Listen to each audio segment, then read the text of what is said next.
England versus South Africa super ரைட்டில் ஒரு முக்கியமான மேட்ச். ஆல்ரெடி சவுத் ஆஃப்ரிக்கா ஒரு மேட்ச் ஜெயிச்சிருக்காங்க. ஸோ இந்த மேட்ச்சில் ஃபேண்டசி டீமுக்குள்ளே யார் வர போகிறாங்க, என்ன பேசிஸில் வர போகிறாங்க அப்படின்றதான் நம்ம இந்த வீடியோவில் பார்க்க போகிறோம். ஸோ ஃபஸ்ட்டு விக்கெட் கீப்பர்லேருந்து ஆரம்பிச்சிடலாம். ஓகே, விக்கெட் கீப்பரில் வந்து ஃபஸ்ட்டு இங்கிலாண்டோட கேப்டன் ஜாஸ் பட்லர் உள்ள இருக்கார். ஏன்னா ஃபஸ்ட்டு இதோட டோர்னமெண்ட்டோட ஸ்டார்டிங்கில் ஒன்று ரெண்டு தடுமாட்டம் இருந்துச்சு. இங்கிலாந்து டீம் மொத்தமாகவே இருந்தது. பட் ஜாஸ் பட்லர் போன மேட்ச்லாம் விளையாடுறத பார்த்தோன்னே ஓகே ஹீஸ் பேக் அப்படின்றது மட்டும் நல்லா தெரியுது. அந்த குரூப் ஸ்டேஜோட ஃபைனல் கேம்லேயுமே ஒரு நல்ல குயிக்கான பெர்ஃபார்மன்ஸ் இருந்தது. அவரோட அந்த விண்டேஜ் வந்தோடனே ஆன் தி கோ அடிக்கக்கூடிய ஒரு கேம் வந்து அவர்கிட்ட இப்போது மறுபடியும் வந்த மாதிரி தான் தெரியுது. ஸோ அதனால் ஜாஸ் பட்லர் வந்து ஃபர்ஸ்ட் பிக் எடுக்கிறாங்க. ஸோ அப்படியே அந்த சைடு வந்தோன்னா குவிண்டன் டி காக் ஒரு ரொம்ப காலமாக சவுத் ஆஃப்ரிக்காவுக்கு ஒரு கான்ஸ்டண்ட்டான ஒரு பர்ஃபார்மன்ஸை கொடுத்துட்டே இருக்காரு. இன்னமும் அதை கண்டிப்பாக பண்ணுறேன். இந்த சீசன் இந்த இதுலேயுமே வந்து நல்ல பர்ஃபார்மன்ஸ் வந்துட்டு இருக்கு. இன்னும் பெரிய ஸ்கோர் வரலைனாலும் டீசெண்டான ஸ்கோர் அவர்கிட்ட வரும். எனிடே வந்து பெரிய ஸ்கோரை கன்வெர்ட் பண்ணக்கூடிய ஒரு பிளேயர்ன்றனால குவிண்டன் டி காக்கை கண்டிப்பாக எடுக்கிறோம். அடுத்தது வந்து ஹென்ரிக் கிளாசனும் அதே மாதிரி தான். ஆனால் அவர் இப்போதைக்கு ஒரு பெர்ஃபார்மராக இருக்கார். ஸ்பின்னுக்கு அகேன்ஸ்டாக பயங்கர ஸ்ட்ராங்கு. ஸோ கன்சிடரிங் இந்த பிச்சில் வந்து ஆப்போனன்ட்ஸ் வந்து கொஞ்சம் அதிகமாக ஸ்பின்னர்ஸ் யூஸ் பண்ணுறதுக்கு வாய்ப்பு இருக்குது. குறிப்பாக மொயின் அலி, அடில் ரஷீத் மாதிரியான நிறையா ஸ்பின்னர்ஸ் இருக்காங்க. அண்ட் லியாம் லிவிங்ஸ்டன் கூட சம்டைம் ஸ்பின் போடுவார். ஸோ இந்த மாதிரி ஸ்பின்னர்ஸ் அதிகமாக இருக்கிறனால அவங்க அதிகமாக யூஸ் பண்ணுவாங்க.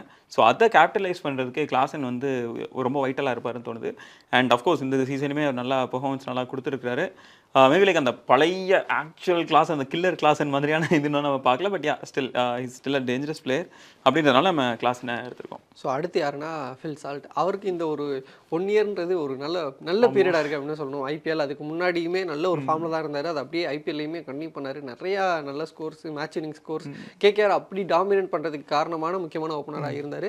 அதை இங்கேயும் வந்து கண்டினியூ பண்ணிகிட்டு இருக்காரு. இந்த இதுலையுமே இங்கிலாந்துக்கு ரொம்ப நல்லா ப்ராமிசிங்காக பெர்ஃபார்ம் பண்ணிகிட்டு இருக்காரு. ஸோ அத்தனை கீப்பர் அங்கே இருந்தும் வந்துட்டு இவரை ஒரு பிளேஸை எடுக்கிற மாதிரியான ஒரு, ஏன்னா அங்கே வந்து பட்லர் இருக்காரு, பேர்ஸ்டோ இருக்காரு. ஸோ 2 பேருமே ஒரு கீப்பர். அதை தாண்டி இன்னொரு கீப்பர் பேட்ஸ்மேனா அவரோட அந்த பேட்டிங் ஸ்கில்ஸ்க்காகவே டீமில் இருக்காரு. ஸோ கண்டிப்பாக அவரை நம்ம டீமில் எடுக்கிறோம். அதனால Phil Salt. And batter side வந்துட்டோம்னா டேவிட் மில்லர்.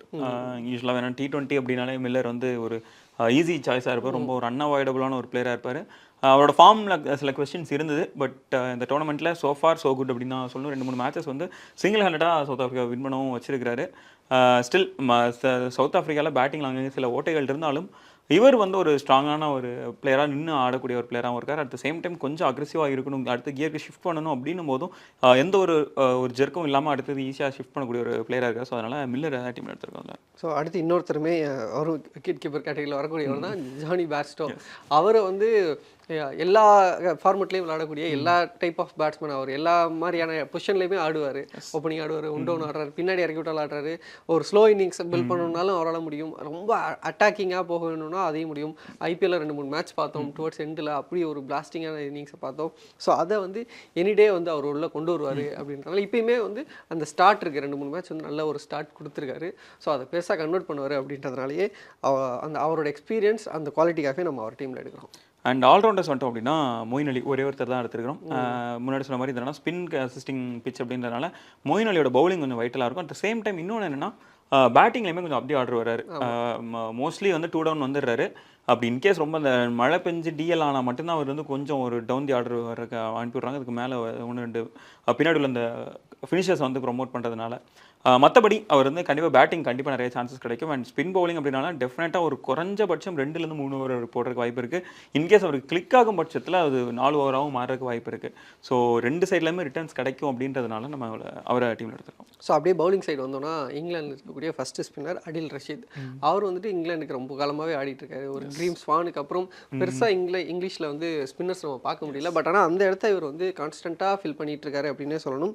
இந்த T20 வேர்ல்டு கப்லையுமே நிறைய விக்கெட்ஸ் எடுக்கிறாரு. அதுவும் ஆல்ரெடி பிச்சஸ் வேறு ஹெல்ப்ஃபுல்லாக இருக்கனால அதை இன்னும் நல்லா கேபிட்டலைஸ் பண்ணிக்கிட்டு இருக்கக்கூடிய ஒரு பொட்டன்ஷியலான லெக்கி. ஸோ கண்டிப்பாக அவர் வந்து நம்ம டீமில் இருக்கும். நெக்ஸ்ட் வந்து ரபாடா ஆஃப்கோர்ஸ் இந்த சீசன் இந்த ஐபிஎல் ஆரம்பித்ததுலேருந்துமே கொஞ்சம் நல்ல ஒரு கன்சிஸ்டண்டான ஒரு பெர்ஃபார்மராக இருக்கார்.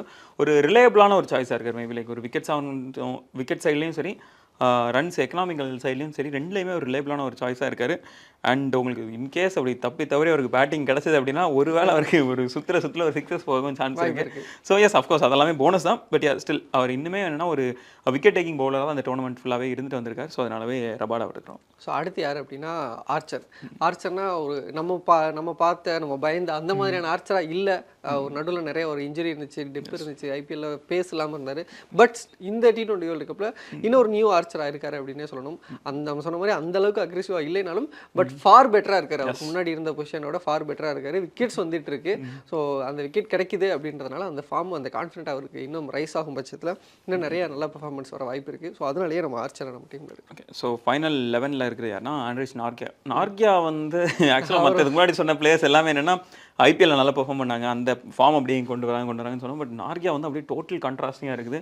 ஐபிஎல்ல ஒரு நம்ம லிஸ்ட்லலாம் போட்டிருப்பாங்க ஃப்ளாப்ல சேர்த்துருந்தோம். பட் ஓகே, அப்படியே ஃப்ளாப் லெவனில் ஏன்டா சேர்க்குறீங்க அப்படின்னு சொல்லிட்டு ஒரு பயங்கரமான ஸ்லாப்பாக இருக்குது. இது உண்மையாகவேனா ஃபஸ்ட்டு மேட்ச்லேருந்து இப்போ கடைசி அவங்க விளையாடின மேட்ச் வரைக்கும் எல்லா மேட்ச்லையுமே விக்கெட் எடுத்துருக்காரு. எதுவும் வைட்டலான பவுலராக இருந்துட்டு வராரு. எக்கனாமிக்கலும் பயங்கர ரொம்ப டைட்டாக போடுறாரு. ஸோ அதனால் ஆண்ட்ரிக் நார்கியா வந்து ஒரு பயங்கரமான டேர்ன் அரவுண்ட். அவர் அந்த ஒரு இன்ஜுரிக்கு முன்னாடி எப்படி இருந்தாரோ அந்த நார்கியா வந்து இப்போ திருப்பி பார்க்குற மாதிரி இருக்குது. ஸோ அதனாலேயே ஆண்ட்ரிக் நார்கியா வந்து டீமில் இருக்காரு. ஸோ அப்படியே வந்து கேப்டன் வைஸ் கேப்டன் பார்க்க போகலான்னா, கேப்டன் வந்து ரொம்பவே ப்ராமிசிங்காக இருக்கக்கூடிய நல்ல இன்ஃபார்ம் பேட்ஸ்மேனாக இருக்க, நிறைய பால்ஸ் ஃபேஸ் பண்ணக்கூடிய ஒரு ஓப்பனர் ஃபில் சால்ட் எடுக்கிறோம். நிறைய ரன்ஸ் வந்துட்டு இருக்கு அவர்கிட்ட. ஸோ அதனாலேயே நம்ம அவர் கேப்டனாக போடுறோம். வைஸ் கேப்டன் யாருன்னா ஆண்ட்ரிஸ் நார்கியா. முன்னாடி சொன்ன மாதிரி என்னன்னா விக்கெட்ஸ் பிளாங்க் ஆகிறதுக்கே இல்லை.